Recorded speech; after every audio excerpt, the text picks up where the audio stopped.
என்னுடைய குருநாதருடைய அருள் எல்லோருக்கும் பரிபூர்ணமாக கிடைக்கணும்னு சொல்லி பிரார்த்தனை செய்கிறேன்.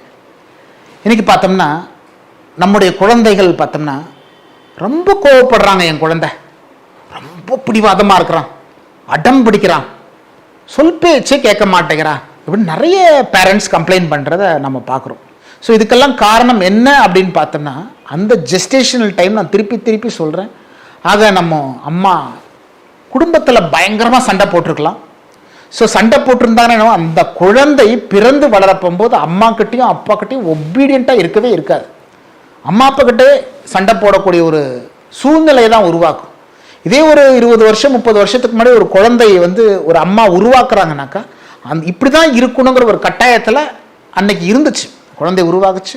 ஆக இப்படி சாப்பாடு முறைகள் இருக்கணும், இப்படி உணர்வுகள் முறைகள் இருக்கணும், ஆக அமைதியாக இருக்கணும், ஆக ஆன்மீகமாக இருக்கணும், நல்ல விஷயங்களை படிக்கணும், நல்ல விஷயங்களை கேட்கணும், அந்த ஞானத்தோடு இருக்கணும், அருளோடு இருக்கணும், என் குழந்தை இப்படி இருக்கணும் அப்படி இருக்கணுங்கிறத அவங்களுடைய பேசிக் பிரின்சிப்பில் அவங்க இருந்து வாழ்ந்தாங்க. இன்றைக்கி எத்தனை தாய்மார்கள் அதை ஃபாலோ பண்ணுறோம் அப்படிங்கிறத நம்ம யோசனை பண்ணணும்.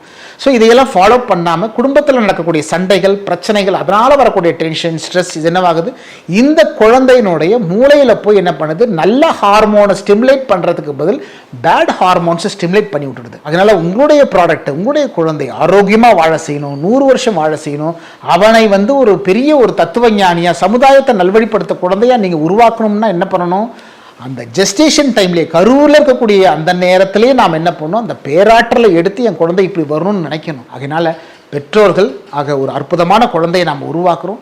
அந்த குழந்தை உலகம் காக்கும் குழந்தையா, சமுதாயத்தை காக்கக்கூடிய குழந்தையா நாம் உருவாக்கணும்னு நினச்சோம்னா நம்மை மதிக்கும், ஊரை மதிக்கும், உலகத்தை மதிக்கணும். உலகத்தை மதிக்கக்கூடிய குழந்தைகளை நீங்கள் உருவாக்கணும் அப்படின்னா முதல்ல நாம் ஆத்மசுத்தி பண்ணணும், அந்த குழந்தை நல்லா இருக்கணும், ஆத்மசுத்தி பண்ணி அதன் வழியில் மெய்ஞானிகள் சொன்ன அந்த வழியில் நாம் செயல்படுவோமா. இது போன்ற நல்ல வீடியோக்களை நீங்கள் பார்க்கணுன்னா தமிழ்வேல் சுவாமிகள் சேனலை நீங்கள் லைக் பண்ணுங்கள், ஷேர் பண்ணுங்கள், சப்ஸ்கிரைப் பண்ணுங்கள். பயனுள்ளதாக இருக்கும். நன்றி.